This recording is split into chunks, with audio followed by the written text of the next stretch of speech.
I'm Eve Zimmerman, Director of the Newhouse Center for the Humanities, and it is my great pleasure and joy to welcome Professor Jay Rubin here today. Jay Rubin is Emeritus Professor of Japanese Literature at Harvard University. His work covers three areas: scholarship, translation, and creative writing. Earlier in his career, he wrote an important study of censorship in Japan's Meiji era, Injurious to Public Morals, Writers and the Meiji State. He cut his teeth as a translator, I hope he doesn't mind that expression, with two of Natsume Soseki's novels. Oh, okay. A significant feat. Okay, now you'll hear. Professor Rubin further broadened his range when he started translating the work of Haruki Murakami. To date, his translations of Mr. Murakami's novels include The Wind-Up Bird Chronicle, Norwegian Wood, After Dark, 1Q84, and most recently, a new translation of End of the World and the Hard Boiled Wonderland. He translated many of the short stories published over the years. One we've read in our faculty seminar is Sleep, a story about a young woman who rebels against her lot in life by giving up sleep. In addition to his Murakami translations, Professor Rubin has done a spine-chilling collection of Akutagawa Ryunosuke stories, as well as edit the Penguin Book of Japanese short stories. His studies of Japanese literature also include Haruki Murakami and the Music of Words, 2002. A great title, a great study. My rather staid introduction does not begin to give you an idea of Jay's acumen as a translator, as an editor, as a teacher. He's known for his knowledge of Japanese, his exactitude, his ear. For example, Jay taught me the importance of the nuances of a single word in a translation. Bloodline instead of family.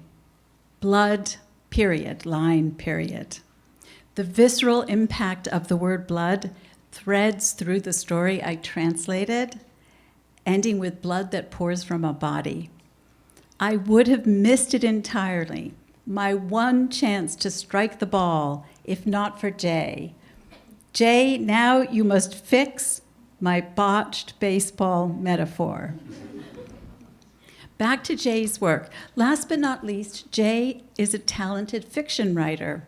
His novel, The Sun Gods, was published in 2015.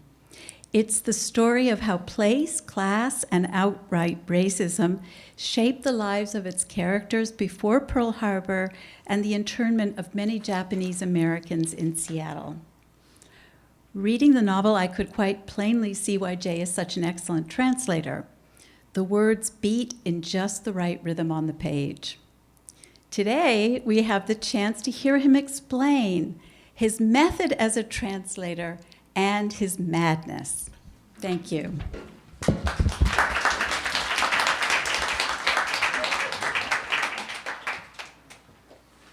That wasn't too painful. What do you mean it was supposed to be? Thank you. So may I ask you a question? Isn't that what we're here for? Please do. Okay. So let's start at the beginning. Is my mic working? Yeah. I'm hearing it. So what made you move from Natsume Soseki to Haruki Murakami? Well, Soseki died and stopped writing novels. Okay. That was the main thing.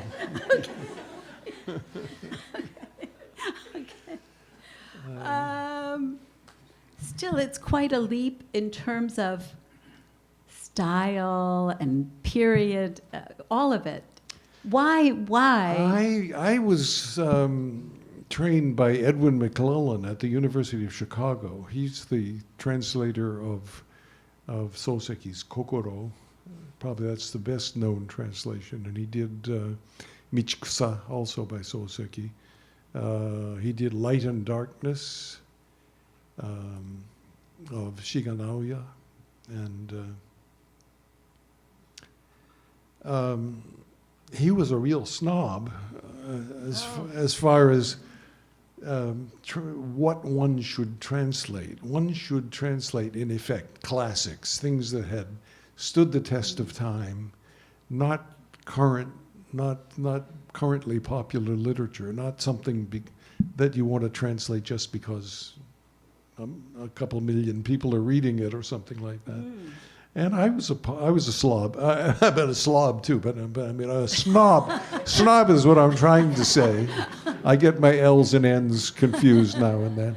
And I was kind of a snob. I didn't really have much interest in contemporary things. I was doing Meiji, Taisho, and brooding black and white novels about everyday life, the Shizen Shugi, the naturalism.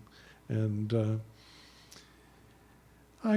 once in a while I'd go to Tokyo and I'd see these bookstores with tables out front with books piled up, and I almost didn't notice whose they were, but they belonged to this man who's sitting over here today and has to listen to us talking about him. I'm shocked that he's willing to put up with that. But I wasn't much interested. But because of that attitude toward the propriety of translating contemporary works that had not withstood the test of time. And it just so happened, though, that an American publisher wrote to me and asked me, would I give them a report on a novel that they had been sent a translation of. They didn't want me to read the translation. They didn't want my opinion on the novel based on whoever it was translation, but on the original. Oh. Is this a novel that's worth translating?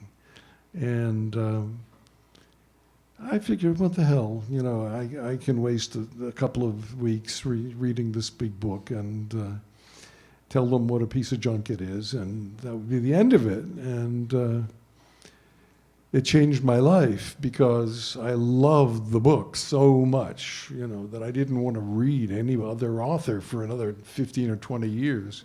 It was a hard book. Well, the book that came out as Hard Boiled Wonderland and the End of the World, translated by some mysterious guy nobody in the field had ever heard of, this Alfred Birnbaum. And it turns out that he was a good translator, and he got people interested in the books he was translating because he made them readable. And I think it was because of him that this publisher was asking about this other book. And I had never heard of the other book, which was Hard Boiled Wonderland and the End of the World. But I figured,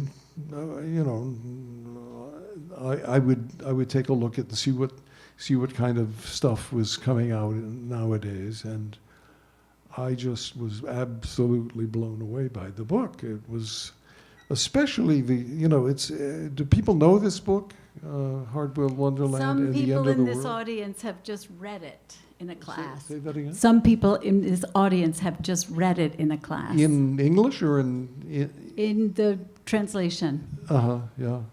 Well, I think I expressed in type, in print, a few times that I thought this was one of maybe my favorite Murakami book, and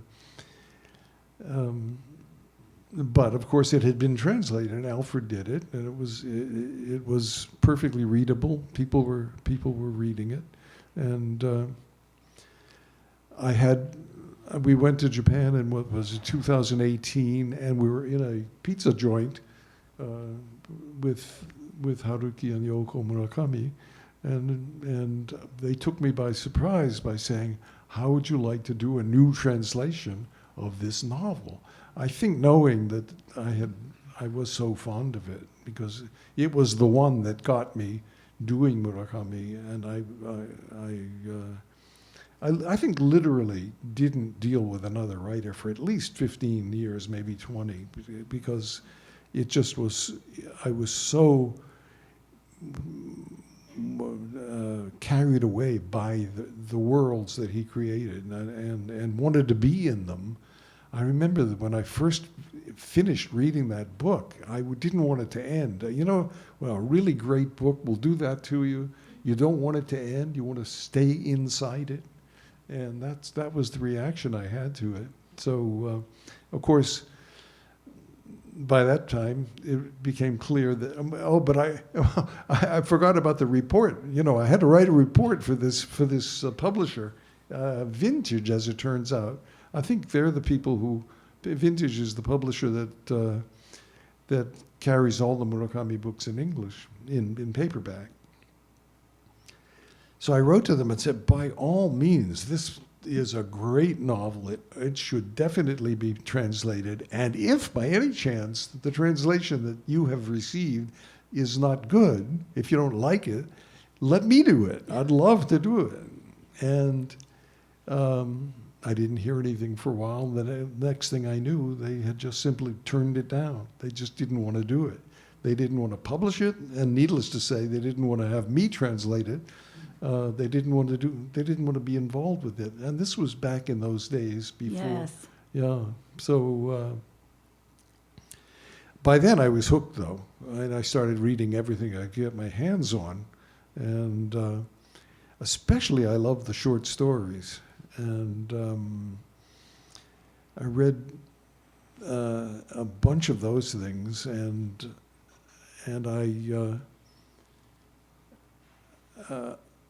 that was back in the days when you could still get Haruki Murakami's address and phone number in a book called Bunge Nenkan, I guess the literary annual. And it still exists, and they publish all the names and addresses and phone numbers of the writers who are willing to be out there in public. But I found an address. I wrote to him and I said, I love so-and-so stories. Here, I've translated these Soseki novels and these other stories. And would it be okay for me to translate any of these stories? I sent about 4 or 5 different titles of things that I would like to do, and I didn't hear anything for a while. And then I heard from an agent. I had never heard of her before, but this agent, apparently he was working with her, and she said, "Go ahead, give it a try." They're not, you have no exclusive right to these things, but you can give it a try, and if we like them, maybe we'll publish them. Well, the next thing that happened after I sent in a couple of translations was that I was sitting, that was the year actually, by then I was a visiting professor at Harvard, and I was living in Brookline, and I remember sitting in my office in the house we were renting. And I picked up the phone rang, I picked it up, and there was this kind of horrible sound coming out of it. I had never heard that from a phone, but there was obviously something wrong with the phone, I thought. And so I didn't know what to make of that. I just hung up the phone, and then the phone rang again a few minutes later. And this deep voice says, in Japanese, "Hi, I'm Murakami Haruki. I like your translations. Do you mind if there's one in particular? Do you mind if we publish it in Playboy?" And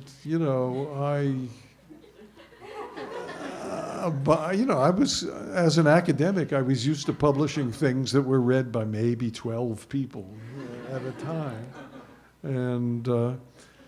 So whatever misgivings I had about Hugh Hefner and his philosophy and whatever, I said, "Sure, Sure, that'd be great. Yeah. And So that's how it started. Which one was that? That was the second bakery attack. Yeah, This great story. yeah. I mean, So let's jump in. don't get me started, but I Oh, mean, well, this is wonderful. no, I want you to start. But so when I have to admit, I have to confess, I read some of the new translation of your End of the World and the Hard Boiled Wonderland. And so what I felt when I began to read that was that this world expanded. I could see everything. I could see the end of the world. I could see the square. I could see where the prisoner, the shadow, was being kept. But I want to ask you, can you say something about how you handle the mix of realism and fantasy, or the unexpected, or in Kafka, when fish rain down from the sky? How do you handle that in Actually, English? I made a list now that you A mentioned it. list. A list of weird things that happen in Kafka on the Shore. Okay. Fish raining from the sky. Yes. A living version of the Johnny Walker whiskey logo, slaughtering cats. A white-suited Colonel Sanders pimping for a ponytailed truck driver, and a young protagonist with the odd name of Tamura Kafka plunging through the woods of Shikoku into a dreamlike alternate reality peopled by what might be the ghosts of World War II soldiers. I mean, this book is just cram full of things that people really react to. The magic realism, the kind of the fantasy in the Murakami world very strongly. And, well, I do too, but for me, it's that precision of observation and the choice of detail in the real world that makes the fantasy work. You know, it is absolutely, Murakami's world is absolutely set in reality. I guess one of my favorite passages I brought in to read is Okay, great. is a passage in 1Q84. If you've read that, you remember that the female protagonist Aomame avenges the date rape of her dear friend. She has a friend who was really traumatized by a date rape, and Aomame decides she's going to be the one to punish that guy, and so what she does is break into his apartment, and it goes like this. Well, just listen to the detail that piles on and until it becomes fantasy in itself almost. But Aomame decided to take it upon herself to punish the man. She got his address from Tamaki, her friend. She got his address from Tamaki and went to his apartment carrying a softball bat in a plastic blueprint tube. Tamaki was away for the day in Kanazawa, attending a relative's memorial service or some such thing, which was a perfect alibi. Aomame checked to be sure the man was not at home. She used a screwdriver and a hammer to break the lock on his door. Then she wrapped a towel around the bat several times to dampen the noise and proceeded to smash everything in the apartment that was smashable. The television, the lamps, the clocks, the records, the toaster, the vases. She left nothing whole. She cut the telephone cord with the scissors, cracked the spines of all the books and scattered their pages, spread the entire contents of a toothpaste tube and shaving cream canister on the rug, poured Worcestershire sauce on the bed, took notebooks from a drawer and ripped them to pieces, broke every pen and pencil in two, shattered every light bulb, slashed all the curtains and cushions with a kitchen knife, took a scissors to every shirt in the dresser, poured a bottle of ketchup into the underwear and sock drawers, pulled out the refrigerator fuse and threw it out a window, ripped the flapper out of the toilet tank and tore it apart, and crushed the bathtub's shower head. The destruction was utterly deliberate and complete. The room looked very much like the recent news photos she had seen of the streets of Beirut after the shelling. I mean, this is not fantasy, and yet it's horrifying and funny. It's absolutely.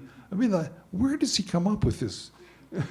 Who else could do a description like that, involving things as ordinary as ketchup and Worcestershire sauce, and that's the kind of thing that just absolutely blows me away in the Murakami world. So yeah, the fantasy is there, and it's important. But well, let me read a little bit from one of my favorite early stories called A Window. It's in the Elephant Vanishes. You know the book The Elephant Vanishes. It's a story about a 22-year-old fellow who works as a part-time instructor in a correspondence course designed to help students improve their letter writing. Again, who would think of this situation? But his letter the story starts with his letter that he's writing to one of his students. Greetings. The winter cold diminishes with each passing day, and now the sunlight hints at the subtle scent of springtime. I trust that you are well. Your recent letter was a pleasure to read. The passage on the relationship between hamburger steak and nutmeg was especially well written. So rich with the genuine sense of daily living. How vividly it conveyed the warm aromas of the kitchen, the lively tapping of the knife against the cutting board as it sliced through the onion. And it goes on like this. It's another great story for completely different reasons. I mean, that's what hooked me. You know. The vividness of the these vividness, the choice of clauses, detail, yeah. The ability to pile on the detail to the point of excess. yeah, but controlled. It's controlled excess. Okay. It's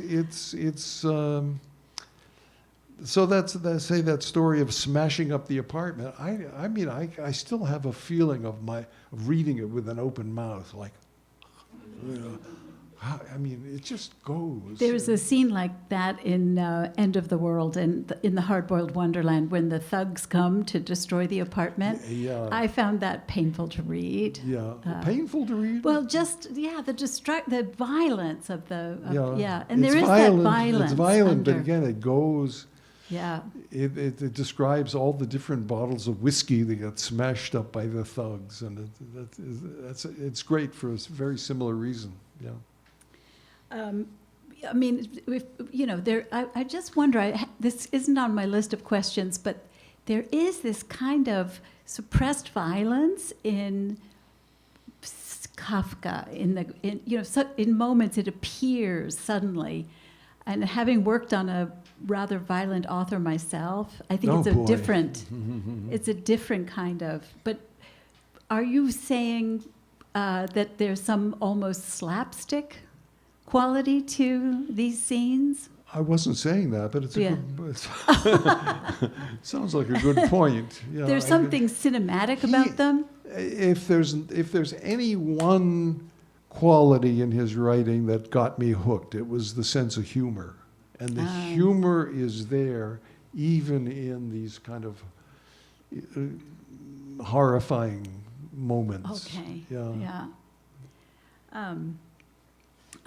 My students, when we read Wind Up Bird Chronicle, we talked about the violent war scene of skinning a man. And I was very relieved to read in your book that this was invented. Oh, yeah. Yeah. Boris the Yeah. man skinner, he's called. Because at first we were worried that maybe, yeah. I don't know if things like that actually happened. It was invented for the book. That's what I mean. But I wanted to talk about that scene with the author once. Yes. And I tried to talk to him about this scene, and I'm not sure what I wanted to get out of it, because it is such a horrifying, totally bloody, awful scene. And he just, no, I don't want to talk about that. It's just too awful. He said. So he went through the process of imagining it, and which must have been excruciating Horrible. to imagine it. Yeah. But it was probably more excruciating for me to translate it. I should because think so. Because in order to translate something, you don't just take a bunch of grammatical forms and take them out of one language and find grammatical forms in the other language and fit them in. You've got to visualize things. You've got to experience all the sensual elements that are there in the literary original. Feel them, and then you don't translate from the Japanese sentences. You translate from the images that you get from those Japanese sentences, and that's a hard thing to do. I mean, it makes you. I probably spent more time translating that passage than he spent writing it. I suspect. Yeah.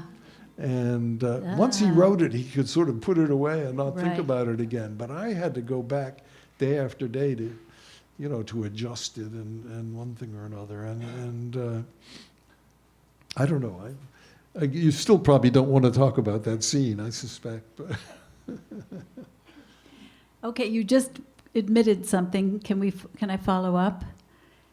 okay. So, you're not interested in following sentences in Japanese. I No. mean, No, no, okay. no. Just, yeah. When you translate a refrigerator instruction booklet, I think you probably want to follow sentences. But literature is a whole different thing. Well, could you say more about that? No. That's about it. Breath, No, it's breathing. what I said. If translating literature involves experiencing the original literature as literature, getting the emotions, getting the images, getting the feelings, getting the whatever, seeing, hearing, smelling, touching, tasting, whatever's going on, and once you've absorbed it enough, you can then try to write what you think is some kind of literary equivalent in your own language. I really don't give a damn about whether something is a subject or an object or a verb, or those things don't matter. Especially because the structure, the grammatical structure of the Japanese is so different from the English. You couldn't possibly. There's no way to translate Japanese literally. Konnichiwa. How are you going to translate konnichiwa? You're going to translate it as for today. No, you're going to translate hi or hello or something. You're going to translate whatever works. Or ame ga furu kamoshirenai. How do you translate? I mean, that's a very ordinary sentence. It might rain. You would probably translate it. It might rain. But what you are saying when you say that sentence is not it might rain. You're saying rain, subject marker, fall, perhaps even, we don't know, is unknowable.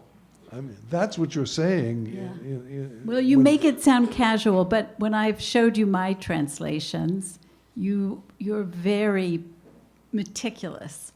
Maybe not about the sentence length, but about you will say to the breath, the breath of the sentence you talk about, which I love that idea, that it's something that you intuit almost. So when you do one of these long books, say that again? when you translate one of these long books, do you have to go deep? Are you able to do other things? Do you become like a writer who's... Oh, yeah. I've never been very good at doing more than one thing at a time. So I tend to get really immersed in whatever I'm translating. And no, I can't translate two things, especially two very different kinds of things at the same time. Okay. There is one thing that talk. finally dawned on me, though. You started talking about length of sentences and whatnot. I noticed something, and I can't really explain it, but I noticed it several times that I would start writing my English sentence based on the original, and I would hear it end, or almost feel it end, with a certain rhythm. So, we're going out tomorrow and bibbidi bobbidi boo. The sentence has to feel like bibbidi bobbidi boo. And there will be emphases that sort of fit that rhythm. Where that comes from, I have no idea, but I know often what the end of the sentence is going to be like in terms of length and rhythm before I know what the words are. And then when the words come, they sort of strangely fit that rhythm. Does that make sense? Yeah. So here's an example. I think I can do this from End of the World, chapter 40. He took off his hat and brushed off the snow again and put it back on. And so I read that and I thought, that is a very accurate translation. And at the same time, it has a beautiful completion to it. I won't, when I translate it, I might just cut out part of it and just, forget about him putting that hat back on or brushing the snow off. But I noticed that you did that, and I could hear the rhythm. And I said, oh, look, he does it again. It's so annoying. He gets it. It's accurate, and it's rhythmic at the same time. Thanks. So it's a compliment. I know. Haruki's constantly writing about how important rhythm is in his writing. That jazz taught him more about writing than any other writers did, that the sense of rhythm. And I never found it possible to deliberately impose a kind of rhythm on the English sentence. It sort of comes. Actually, that reminds me of an old experiment that I performed on Kunikida Doppo. Oh, tell. Kunikida Doppo. Everybody know about Kunikida Doppo? No, I don't. Meiji I writer. don't think people are reading him on a daily basis, except maybe Professor Dorsey. I translated a story of Kunikida Doppo's. I'm not sure what year of Meiji, but it was a story of a boy sitting on the shore and watching the sun go down, or something like that. It was very much a prose poem. The description of the shore, the description of there's a description of an old man who comes walking along the beach. He's obviously a homeless guy, and he finds a fire that someone has set, and he warms himself over it. It's a beautiful, beautiful piece. And I was so unsatisfied with what I was coming up with for it. It just didn't have that poetry to it. So I deliberately. That's the one time I tried to do something deliberate with music and rhythm, and that was I deliberately decided on it was a poetic rhythmic pattern, and I started writing all the sentences da da da da da da da da da da da da da da da da da da, and I forced them into that. And then I went back and sort of deliberately skewed it here and there so that it wasn't so obvious. The boy stood on the burning deck, his feet were full of blisters or whatever, So I took that too obvious rhythm out of it. I don't know if I ever went on and did anything, but that was a good experience to try to impose a kind of rhythm on it. But I can't say that I ever did anything like that again. Well, it did. it's It worked. It interesting worked in for itself. Dokpo though. It worked Yeah. for that story. I think that, Yeah. it turns out to be a rather nice piece in English, if I do say so myself. Let's see. What's the time? Wow, we've already been talking for a while. I want to open up the floor to discussion in just a second. Okay, I'm sorry, we have to, one more sort of specific question. That's I okay. mean, this touches on the topic of what we've been doing in the faculty seminar with Mr. Murakami here, which is the short stories written in a woman's voice, or the question of gender in Mr. Murakami's literature. One of the things I appreciated about your new translation of Hard Boiled Wonderland was the translation of the word kokoro into heart and not mind. And yeah. I felt in a way that gives the woman in the story who's lost her kokoro, you gave her back some essential sense of agency. Well, I guess Alfred chose mind for Kokoro. Right. So the librarian without a mind Yeah, versus. yeah. I mean, this is a small thing, but it's very big. This is where the It's one huge. word. It's huge in that book because the whole book is essentially an attempt to deal with the kokoro, how it works. Getting into, in fact, if you look at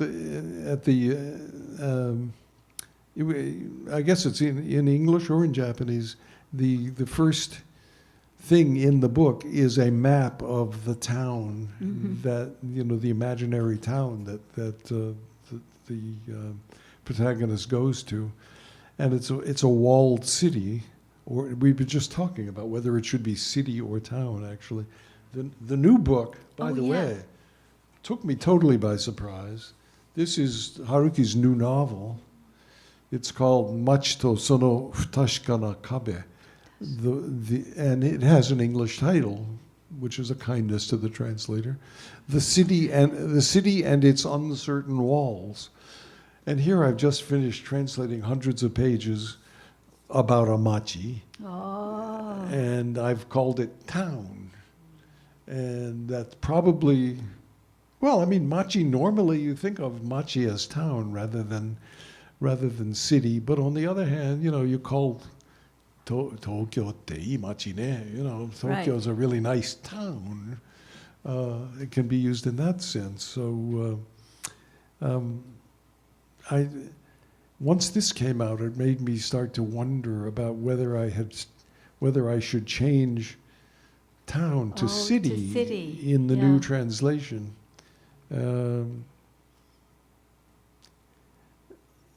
I'm not really sure at this point. I mean, it's just the last couple of days, this idea suddenly dawned on me that's one last change I can make. I finished the translation at least 2 years ago, maybe closer to 3, and sent it in to the publisher, and nothing has happened in the meantime. Well, and you translated a number of what we're calling the woman stories, Sleep, and the Iceman, I think is yours. I didn't do that No, one. you did Green Monster, Little Green The Monster. Little Green Monster. Yeah. The little actually was an invention of mine. I don't know if you... Talk about that. Midori iro no Kemono, yeah. So little green beast, maybe, a little green animal. But I keep saying little automatically because I put the little in there. you can't tell from the Japanese. It's Midori iro no kemono is a green beast, but when you get into the story and you realize we're not talking about Godzilla or any big thing, it's a cute little thing. It's only it's like 3 feet tall or something, and it burrows up from underground. So I wanted to get that image of the monster, the size of the monster right from the beginning. So I put the word little in. I didn't get any complaints from anybody, so I left it as little Do you green mind monster. me asking, did you have trouble with that story because of the violence of when the woman tortures the little... Well, she does it with her mind, doesn't Oh, she? yeah, She yeah, thinks bad yeah. thoughts about the monster, and Yeah. he's tortured by that. I really haven't thought a whole lot. I mean, there's that. There's Sleep, Nemuri. Sleep. We read Sleep and discussed it. It was that are from the point of view of a female protagonist who calls herself Watashi instead of Boku. Boku is the I usually for young male protagonists, and she calls herself Watashi. Watashi can be male too, though, so it's not that clear a distinction. Was there anything different about doing those stories? For me, there wasn't really. Okay. That's what it boils down to. I basically didn't do anything too conscious in terms of here I'm going to make it sound like a woman narrating. And I don't think I ever did that, which was very different, say, from Howard Hibbett. Everybody know Howard Hibbett? Yeah. Is any show of hands? Howard Hibbett? Howard Hibbett? Oh We my have God. a couple good students of Japanese literature.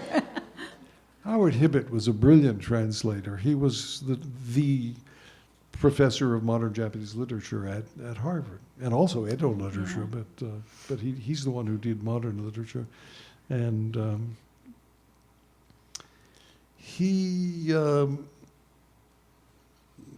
agreed to translate a Tanizaki novel that is set in Osaka, and it's in the Osaka dialect, and it's narrated by a woman. And he was asking everybody, that's how I know about it, he was asking everybody, can you name somebody, some female writer that I ought to look at, or tell me? And he did a lot of research on female novelists, trying to find a style. So he very systematically and intellectually went through trying to narrow down what would be an appropriate style in English for this female narrated book. And I just was amazed that he could be so thoughtful and so systematic. And I just go with whatever the gut tells me. I'm hoping that my students will say something, because we just got out of class and they said some very interesting things about gender and how to them the stories written in a female voice have more agency. The women seem to be pursuing these questions of identity in a more direct way, and the men, no, not the same. And there's more interiority in the stories narrated by women, Sleep and Little Green Monster and Iceman. Oh, you're talking about within the Murakami. This is what so we had this, so I'm hoping that one or more of them who came up with these really interesting insights today will ask. I've never done anything really consciously about that. Okay. In fact, I don't think I realized that Sleep was narrated by a female narrator until I got to the sentence where she dropped her purse or something. Oh. And thought, oh, wait a minute, this is not a male narrator, because Watashi necessarily mean that Right. it was Right. that she was a woman. But Oh, that's interesting. yeah. I could monopolize you forever, for a long time. Oh, sure. Go ahead. It's fun. Noel, I think that there are some people here who have questions and have been reading your translations for years, or maybe for a semester, and have some things they want to ask. So Q&A mic. Thank you, Lauren. Lauren has pointed out that you could just please go to the mic, and so everybody the can mic hear over there. you. Oh, I Yeah. see. Yes, Yeah. I'll need the mic because I'm very Yeah. hard of hearing, so, So, I need that. Yeah, time for some I need that. questions, please. I don't want to preempt a student, Oh, but I do have a no, question. yeah, go. Oh, Maybe this will yeah, thank you, Winnie, yes, please. unglue you. I was just, unglue students. I was just reading publishers' blurbs. I'm about to start Killing Commendatory. And so many of the blurbs commented on Murakami's voice. I have a lot of trouble with the concept of voice, and I wonder if when you translate, you think about a voice that you're translating, both the voice of the writer and then possibly voices of characters. Is that on your mind at all? It's very important. I especially, if you look at my book of translations of Akutagawa, That's a good one. every story is in a different voice. Can I give you a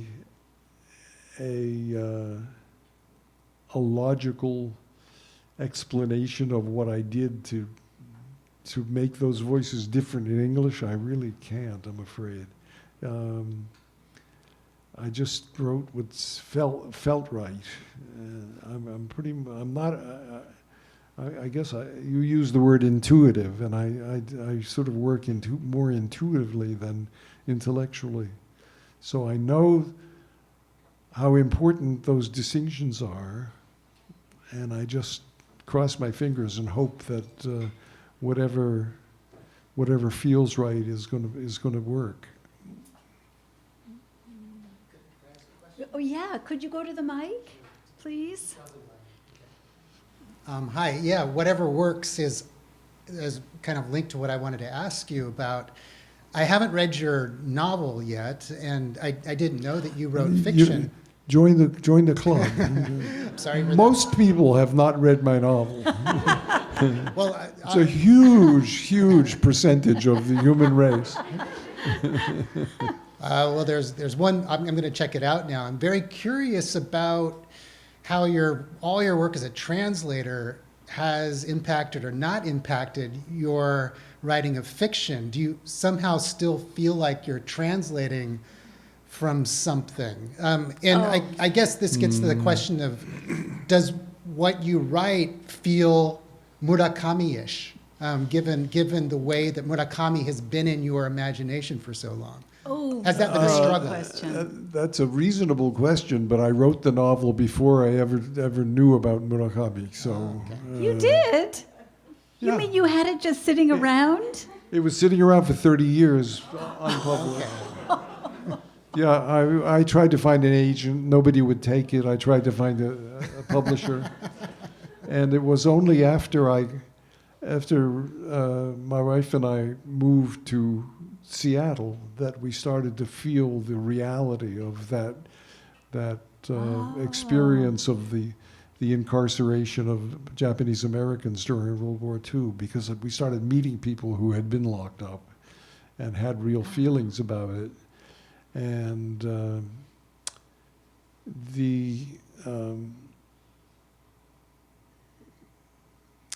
that we decided to not let this thing go to waste, as it were, and we tried harder to get it published. She, by the way, my wife was my co-author. If you read, there are little notes in the book that tell you that, but she didn't want her name on the book. She said, "This is such a terrible novel. I don't want to have my name." No, it wasn't that. She was afraid that especially when it came up that the book was going to be translated into Japanese. It was going to be translated by Shibata Motoyuki. Oh, only You can't get a better translator into Japanese than Shibata Motoyuki. So then she said, well, if Shibata's name is going to be on it, it could be widely read, and then there'll be all these journalists who want to interview the writer, and I don't want to be interviewed. So take my name off it. And she was quite insistent that so at least I snuck it in there in the introduction, saying, she and I wrote this thing together. It's the opposite of that terrible movie, The Wife. Oh, yes. Where right. yeah. More questions, please. Don't hold back. And I even see Avalon, who just finished a translation thesis. She'll. Oh, Lily. Lily, you can't hide. One of you.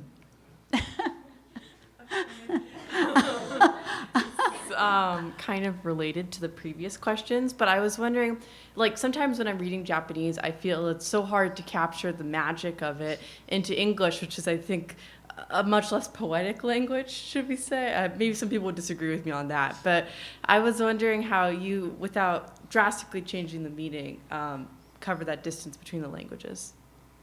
Are you saying that there is magic in the Japanese language?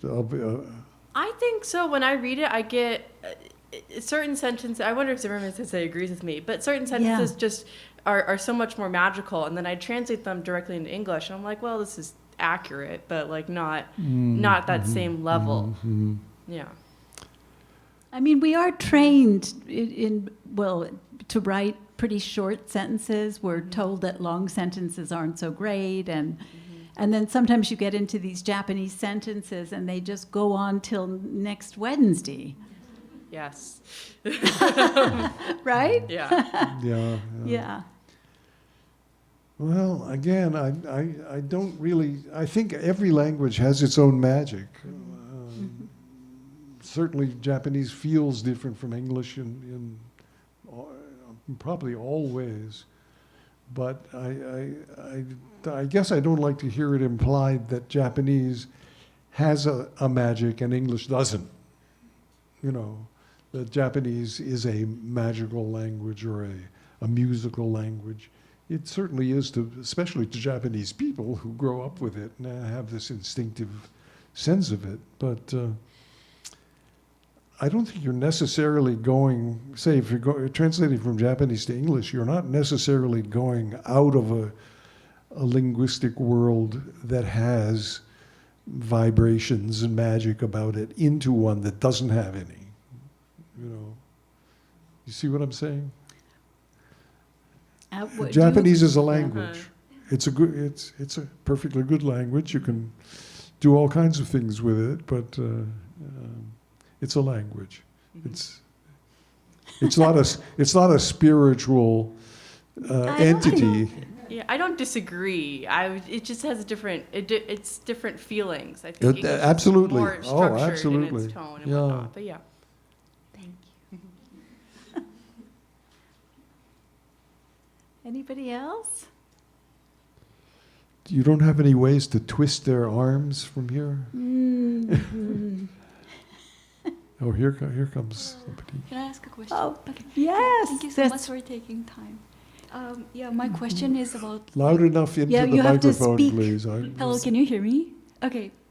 So my question is about the definition of translation for you. And in my opinion, translation is like the art of coming closer to someone, in this case, Mr. Murakami, but like never quite reaching. And like, if you agree with my opinion, like, have you ever made any efforts to know more about Mr. Murakami? Or like, if you don't agree, like, what is the best way to do that is to have pizza with him. Yeah, I definitely felt that when I started reading his stuff. I wanted to meet the person who was creating these worlds that I found so appealing, and fortunately, he came to the U.S. at the right time, or I went to Japan at the right time. He still wasn't the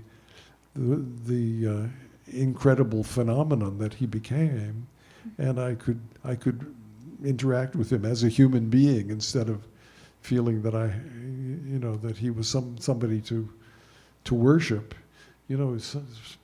Some people. Sorry, Haruki, but he's a great guy. I think you can get to know him.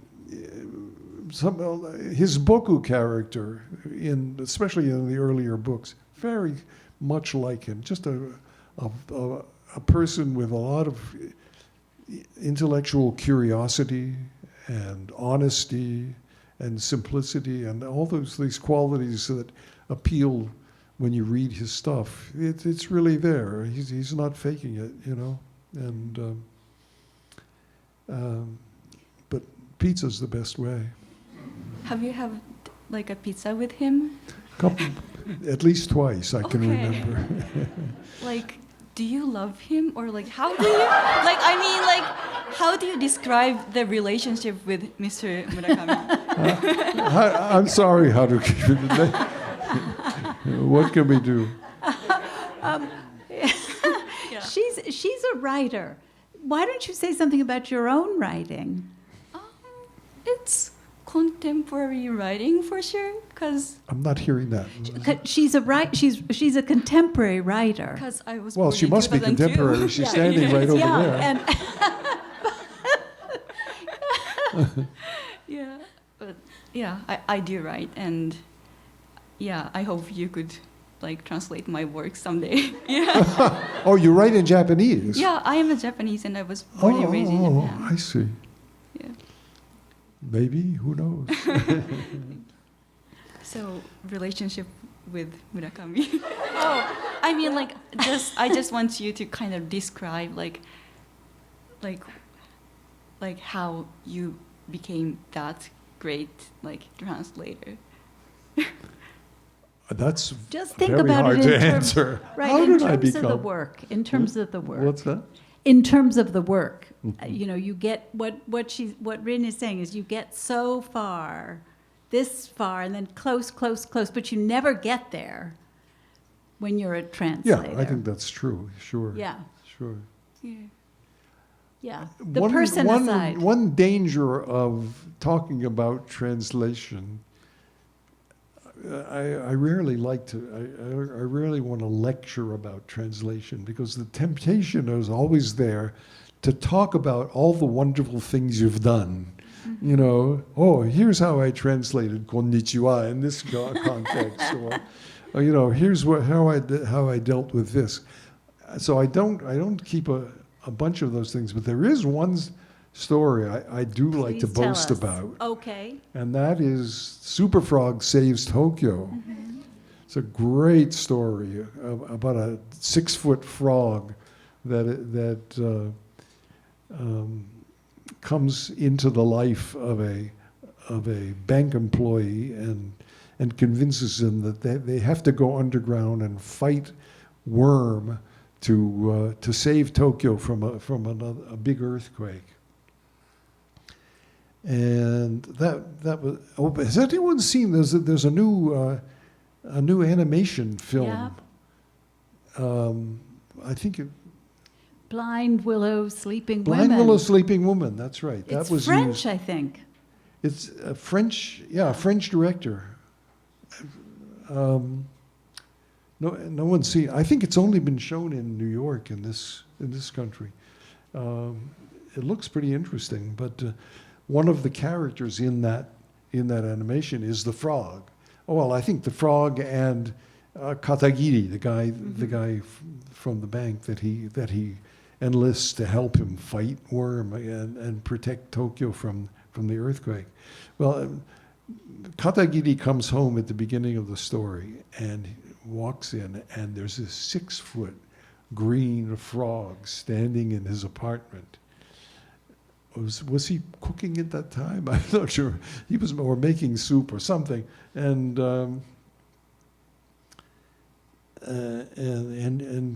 he says to Katagiri, "Oh, please, Katagiri-san, come in. Don't be afraid. I'm not here to hurt you or anything. But just call me Frog. In English, it's call me Frog. In the Japanese, it's call me Kaeru-kun. And Katagiri is so traumatized by this guy that he naturally becomes respectful, and every time he talks to him, he calls him Kaeru-san. And the frog says to him, no, don't call me Kaeru-san, just call me Kaeru-kun. It's much less respectful. Well, how in the hell can you translate that into English? Froggy. Well, that's No? what, that was, I considered it. I really considered it. But what I finally ended up doing was just used the word frog with a capital F as if it were a name. And it starts out with "Call me Frog," which to me has echoes of "Call me Ishmael," and I really was very pleased with myself for having taken away all the temptation to put notes in or padding or anything of the sort when the Japanese speak casually to young males. They call them kun, or actually they can be females too. But can you imagine what would have happened to that story if it had footnotes and? Yeah. Or, of course, that's one good thing about translating for the New Yorker or for Knopf. They don't want footnotes. They want the thing to work, and they sort of force you to make it work. I had a very satisfying experience of seeing a stage adaptation of that story. The Steppenwolf Theater in Chicago did a really wonderful adaptation. Frank Galati is the name of the guy who did it. He combined a few stories and made a stage piece out of it. And I was invited to come and see a performance, and I was very pleased to see that the audience laughed at the right places. You know, when the frog says, no, don't call me Mr. Frog, call me Frog. Right. You know, and and it really worked, and I was extremely pleased. You should be. And then somebody from the audience in the discussion afterwards said, when we hear this play up on the stage, how much of Murakami's words are we hearing? You know, how much is the translator working? And the answer, whoever the stage manager, whoever answered this said, it's 100% Murakami. And I wanted to jump up and say, no, it is not 100%. It's only 1% Murakami. Like the word katagiri he wrote, you know, and you know there are a few other terms in the story. Those he wrote. All the other words are mine. But I restrained myself. But of course, I would not have written those words if he hadn't done the originals. Yeah. So there is some connection between the original and the translation, for sure. Great. Wonderful. Anybody else? We have time for one more. Yes. Can you speak into the mic, please? A lot of times we talk about like what can be lost in translations, but do you think there's anything that we gain out of translations? I can say that again. Sorry. A lot of times we talk about what gets lost in translations. Yeah. Do you think there's anything that we ever gain out of translations? That's a good, interesting. Wow. I don't know if you. Yeah, as a translator, you shouldn't. What do you think of that? You're a translator. Well, that's a tough one. I think can I put you on the spot? Have you said something about reading Mr. Murakami's works in Chinese? Yeah, tell us if you would. So when I was much younger, in middle school, I started to read Mr. Murakami's work in Chinese translation.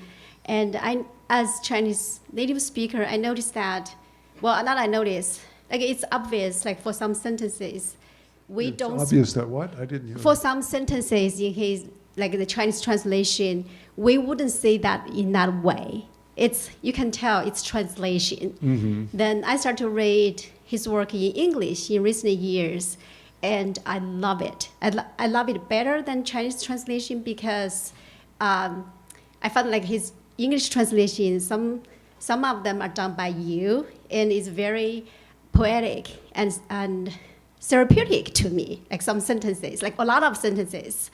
So I start to wonder, is that because I'm not an English speaker, like a native speaker? Do you read it do you read the Japanese too? I don't. You don't, I yeah. wish. So I wonder, is that I wanted you to say that the English was better than the Japanese. Yes, So yes. that- English is much better than Japanese. I couldn't understand any sentences. So my question is that because the English translation is better, or it's just because I'm not an English native speaker, it's my second language? I couldn't notice the subtleness of the, this is probably a question for the audience. Like, when you read English version, do you feel like, oh, this is a translation? I like as a English Ideally, you native- shouldn't. Not your translations. Well, They don't- or yours. I mean, Well, but that, I think it's so interesting that you prefer to read in English. Yes, I like Yeah. the English versions much better than Chinese. I actually read two books in both. Well, I read Mr. Murakami's memoir, but like when we talk about running, what do we talk about? I read it in both in Chinese and English. I like the English version way much better than the Chinese version. Yeah. I really can't say a thing about that. Yeah, it's I just have no access interesting. to the Chinese. Yeah. Thank you. Thank you Thank you. so much. Can I speak something? Yeah, please. Oh, maybe to the mic?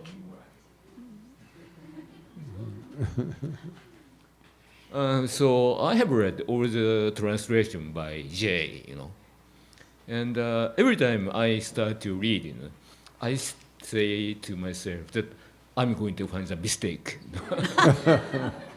But once I started reading, I'm absorbed in reading, and so what's going to happen next? What's going to happen next? I keep turning the pages, So I I couldn't didn't find catch that. any mistakes so far. Oh, you found mistakes. So Yeah. so I'm enjoying reading the translation of yours, and I think that's a proof of a good translation, I guess. Thanks a lot. It was nice to have that. Thank you. Thank you. He's just being kind. He has found mistakes. Well, I remember there was one line from Norwegian Wood. I did a kind of dyslexic kind of thing where the original was kawatte agetakatta, or was it the other way around, or wakatte agetakatta. Yeah. And so I reversed it in my head, and I translated it. I wanted to understand her when it should have been, I wanted to take her place. I got the syllables for wakaru and kawaru reversed. And you caught that. That was good. That was especially, at the beginning, I was a little afraid that Haruki was going to find all kinds of mistakes because he's a great translator. He's a very careful translator into Japanese. And I figured, I have a friend who translates from French, and she's constantly fighting with her authors. They don't like what she's done, or this, or the, word choice or something of the sort. And I figured I was going to get this from Haruki because he can read the translations. And he didn't do anything for a long time until Norwegian Wood, actually. And he was worried the Norwegian Wood was such a huge hit in Japanese. He figures, well, this has the potential to be a huge hit in English. At least I should take enough responsibility to see whether it's right, you know. So you did, and you found that mistake. And there were a couple others. That wasn't the only one. Thank you very much. Okay, all right. If unless somebody has a desperate question or would like to ask one last question, we'll stop. And thank you so much to. Can I ask one? Yeah. This is. Do you know Robert? No, we've never met. You've never met, but this is Robert. And yeah. Kim? During your process, okay. So, before publishing your English translations, was it a practice between the two of you for him to check your translation or read them and look for ways? Because I've heard all kinds of crazy rumors about your collaborations. You don't have to share all the secrets, but I'm curious. I wish there were some secrets. Oh, yeah. There are no secrets. That there were some, like, you know, I guess the one tenor of the rumors that I've heard are that, Mr. Murakami might want to get your advice on something about even his own writing in Japanese. So dispel that rumor. Okay, that rumor's gone. No. But in terms of checking, reading your translation before it's published, has that been something? Well, that I always made sure I got it in before it was published to him and to his agent, Mm-hmm. and there was always that possibility. Mm-hmm. As I say, I was kind of disappointed at first that he never really got back to me about anything, and this last time he was very careful himself, and he had a staff of 3 people, I think, go over every line, and they found some stuff that needed to be. I bet. That's my nightmare is Yeah. 3 people But checking your translation. Great to have it happen before it gets into print. You know. I've translated a little bit from Japanese to English, and the bigger nightmare I have is that nobody's looking at it before it gets out there. Right. I'd rather be embarrassed. Absolutely, by, sure. in the face of 3 people than. I have Thousands. a linguist friend in Osaka who wrote to me, let's see, 2000, I remember writing that it was 2007. He wrote to me about, I think it was a Soseki translation of mine, and he said he has a group that meets to read English translations of Japanese literature and to find mistakes. Basically, they look for. He says no. They don't look for mistakes. They look for differences, and that's interesting. and I've been to some of their meetings since then. They really do like to see how differently things are expressed in the 2 languages and things like that. But inevitably they find mistakes, and so he wrote to me and said, here's a list of mistakes we found in your so-and-so Soseki translation. And he said, I've written to 2 or 3 other translations and nobody answers me. But I wrote right back to him and said, boy, this is great. I really like to know all this stuff. And especially, I've got this new translation I'm working on. Will you read it before it gets into print? And so since 2007, he's looked at everything of mine. And he's really careful and really, sometimes we disagree on some things, but I've had this real privilege of having, his name is Maeda Shosaku. If you ever need somebody to check your translation, he would probably do it. He loves to do that stuff. You can, in my introduction to the Penguin book and several other books, I've mentioned him. I've thanked him for that. It's been a great privilege to have that, and especially because it's free.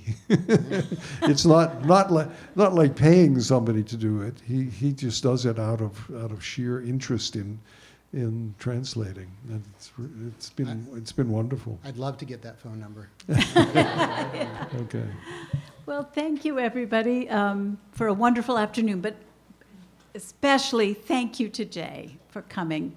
Thanks a lot.